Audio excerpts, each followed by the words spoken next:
Hi everyone, in this video we will show you how to create an artifact in Claude AI. First, go to the Claude AI website and make sure you are logged into your account. Here, click on Artifacts from the left side panel. Then click on New Artifact to start creating a new project. Next, pick an artifact category such as apps and websites, documents, templates, or another available option. After selecting a category, click on Create Project and Claude will begin guiding you through the creation process.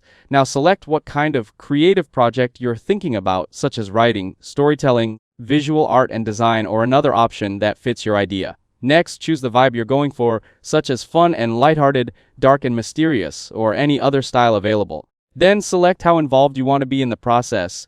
You can choose options like just show me something cool, I want to collaborate and guide it, or another level of involvement.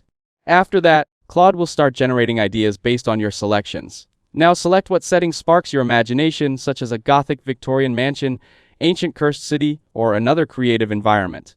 Next, choose who is at the heart of the story or project by selecting one of the available options. Claude will then generate content based on your choices and begin building the artifact for you.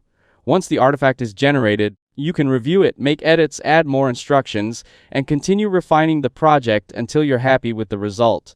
If this video helped you out, don't forget to leave a like and subscribe to the channel. Thanks for watching, and I'll see you in the next one.